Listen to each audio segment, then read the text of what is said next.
En el cine, un solo instante puede definir a un personaje para siempre. Una mirada, una frase, una entrada inolvidable. A veces basta un gesto para revelar la esencia del mal, o un silencio para desnudar un alma perdida. Son apariciones que trascienden la pantalla, grabándose en nuestra memoria como si hubiéramos estado allí.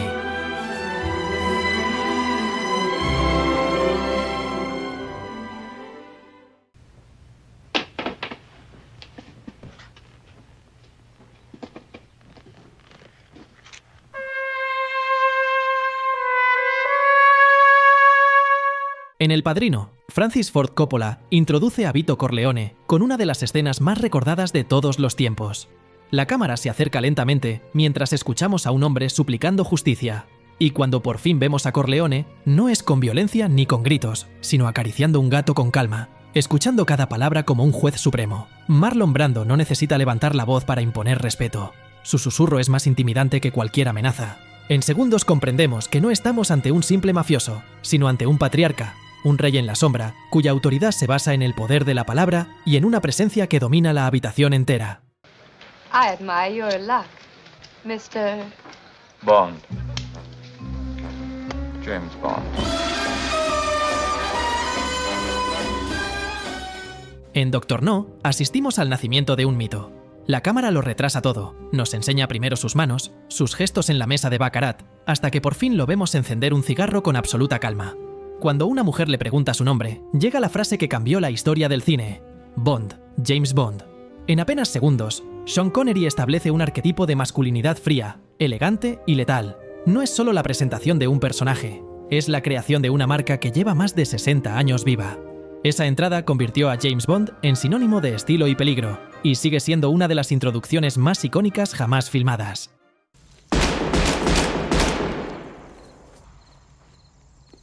As far back as I can remember, I always wanted to be a gangster. Pocas presentaciones son tan directas como la de Henry Hill en Goodfellas. La pantalla se oscurece y escuchamos una de las frases más legendarias del cine.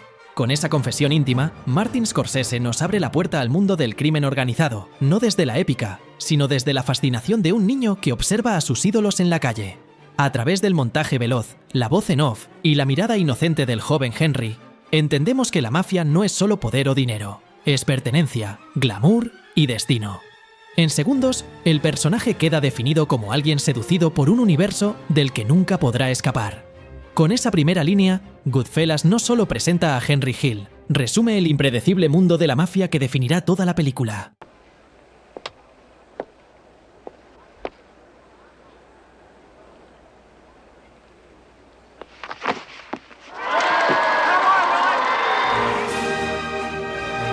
La presentación de Willy Wonka en 1971 es pura genialidad dramática.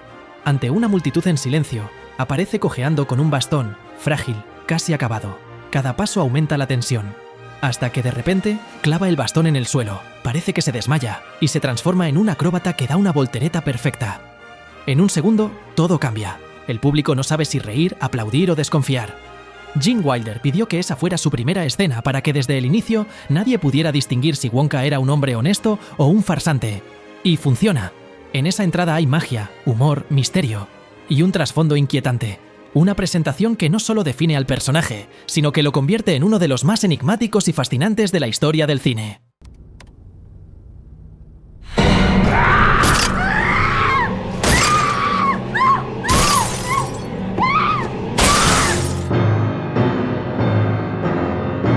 En I Saw the Devil, la maldad aparece sin advertencia.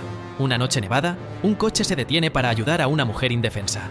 El conductor parece un hombre común, incluso amable, pero en cuestión de segundos, la calma se rompe y la violencia estalla con una crudeza insoportable. Así conocemos a Kyung-chul, interpretado por un Choi Min-sik aterrador, que desde el primer instante revela su verdadera naturaleza.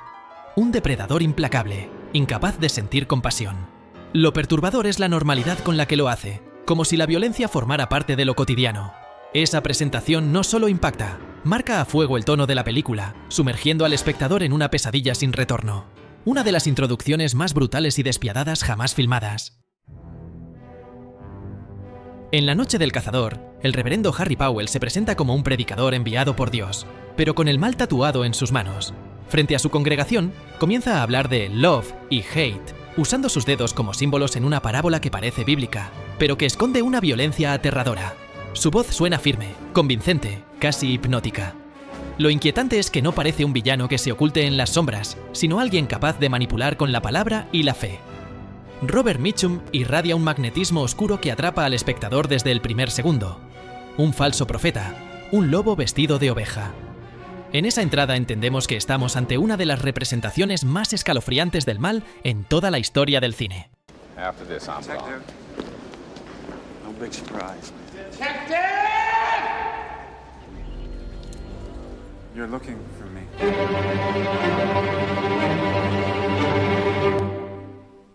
En Seven, la espera del monstruo es tan larga que su entrada golpea como un trueno. Tras horas de crímenes sin rostro, John Doe aparece caminando tranquilamente hacia la comisaría, cubierto de sangre, gritando el nombre de su enemigo. No hay persecución, no hay captura heroica. Es él quien decide presentarse, entregándose como si todo formara parte de un plan perfecto. Kevin Spacey transmite calma absoluta, como si estuviera en control incluso en su rendición. Esa primera imagen redefine al personaje. No es un asesino común. Es un arquitecto del mal que manipula hasta la propia narrativa de la película. En un solo gesto, convierte el thriller en una pesadilla moral sin salida. Una de las presentaciones más perturbadoras y memorables del cine.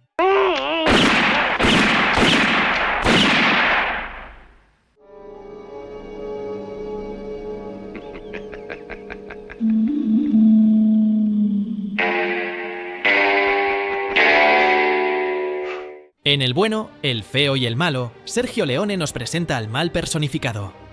La escena es tan sencilla como escalofriante. Un hogar humilde, una familia campesina y en la mesa un hombre educado, casi cortés, que cena con ellos como si fuera un invitado. Pero tras esa calma se esconde la crueldad absoluta. Sin perder la compostura, Angel Eyes revela su verdadera naturaleza, ejecutando a sangre fría, con la frialdad de quien considera la vida ajena como un detalle sin importancia. Lee Van Cleef, con su mirada de acero y su serenidad perturbadora, no necesita gritar ni moverse con violencia. Su sola presencia llena la pantalla de amenaza. Esta escena fue una inspiración absoluta para Tarantino al hacer la presentación de Hans Landa, pero eso lo veremos más adelante.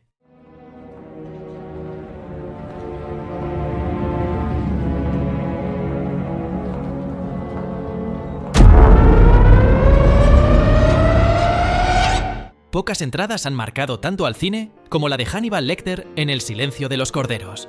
Clarice baja al sótano, recorre pasillos húmedos y fríos, pasando frente a celdas, donde los reclusos parecen bestias salvajes.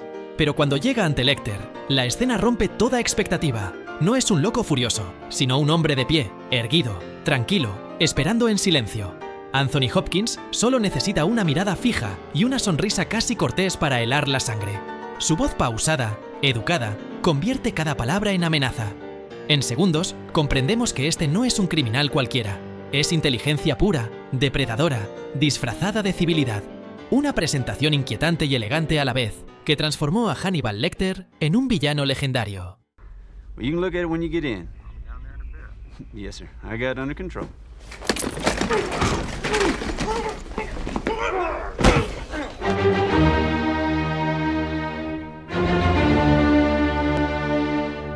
Anton Chigurh aparece en No Country for Old Men como un asesino salido de las tinieblas. La primera vez que lo vemos en acción es brutal. Con las esposas asesina a un policía en una lucha seca, sin música, sin artificios. El rostro inexpresivo de Javier Bardem, su respiración tranquila, hacen que la violencia resulte aún más perturbadora.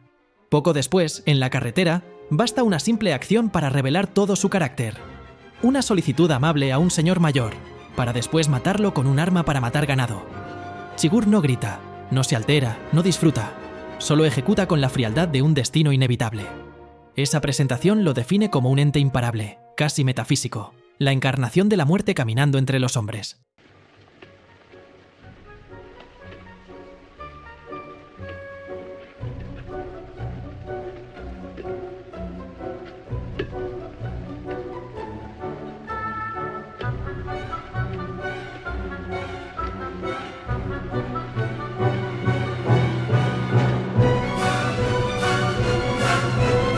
Una niña juega en la calle, inocente, mientras su madre la espera en casa. Entonces aparece él, Hans Beckert, un hombre común que silba una melodía infantil de Grieg. No hay violencia explícita, solo un globo que se eleva en el aire y un silencio que hiela la sangre. Con apenas unos gestos y un sonido repetido, Lang revela al verdadero asesino de niños. El primer gran psicópata del cine. Lo aterrador no es lo que vemos, sino lo que intuimos, la normalidad de un hombre cualquiera capaz de cometer lo impensable. Esa presentación, hecha de insinuaciones, de sombras y ausencias, sigue siendo una de las más impactantes y escalofriantes jamás filmadas.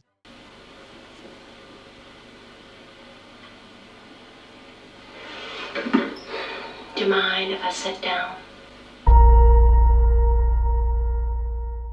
Durante más de 2 horas, Wim Wenders construye la ausencia de Jane como un fantasma.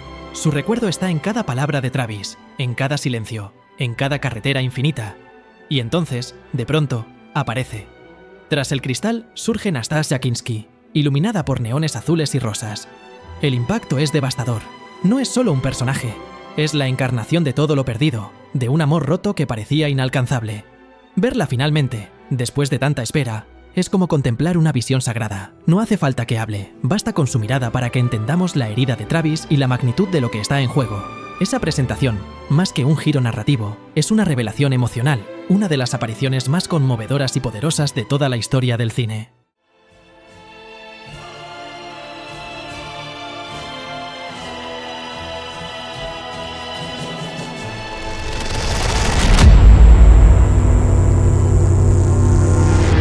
Una familia se prepara para comer. La calma de un rancho en silencio. De repente, todo se rompe. Padres e hijos son asesinados sin piedad. Solo un niño queda con vida, descendiendo entre cadáveres mientras contempla el horror. La banda de pistoleros se abre paso y la cámara gira lentamente para revelar al líder. Cuando aparece Henry Fonda, el impacto es devastador. El actor más querido de América, símbolo eterno de rectitud, convertido en un asesino despiadado. Uno de los hombres duda, le pregunta qué hacer con el niño. Fonda escupe tabaco, sonríe con frialdad y aprieta el gatillo. En ese instante no solo nace un villano, sino que el western entero cambia para siempre. Uno de los inicios más crudos e impactantes de la historia, con una presentación de personaje legendaria.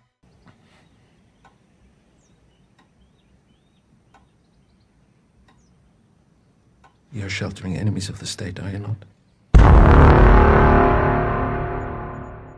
En Malditos Bastardos, Quentin Tarantino firma una de las escenas más tensas jamás filmadas. Una granja en calma, un padre y sus hijas trabajando. De repente aparece Hans Landa, educado, sonriente, impecable. Parece cortesía, pero cada palabra se convierte en un interrogatorio disfrazado. Cada pausa alarga la agonía. Pide un vaso de leche, enciende su pipa gigantesca y con una sonrisa convierte la conversación en tortura psicológica. La tensión se estira durante 20 minutos hasta lo insoportable, hasta que finalmente revela lo que todos temíamos. Sabe que la familia judía se esconde bajo el suelo. El granjero llora, Landa ordena disparar y el estruendo de las balas rompe el silencio. Christoph Waltz, con calma diabólica, convierte esa entrada en la definición perfecta del mal, elegante, encantador y monstruoso al mismo tiempo.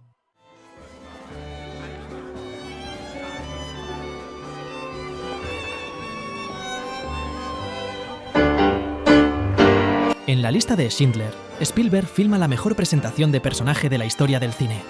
Al principio no vemos su rostro, solo manos, gemelos, corbata, el ritual de un hombre que se viste como si preparara una función. Es la construcción de una máscara. Cuando entra al cabaret, es un desconocido. Nadie sabe quién es, nadie lo espera. Pero en minutos, todo cambia. Por una cabeza suena de fondo, cargando la escena de glamour y melancolía, y Schindler despliega su magia. Reparte botellas, se acerca a los oficiales, sonríe con carisma impecable. La cámara lo sigue como si fuera una estrella de cine dentro de la película. Lo que empezó siendo un intruso termina como un rey. Al final de la noche todos quieren estar a su lado. Todos buscan una foto con él. Lo que vemos es un empresario oportunista que utiliza la inteligencia y la manipulación para su propio beneficio. Pero lo que hace a esta presentación única es la ironía que se revela después. Esas mismas armas que aquí lo definen como vividor y trepador serán las que, en medio del horror, lo conviertan en un salvador. Ese contraste entre apariencia y destino es lo que eleva esta escena a lo más alto de la historia del cine.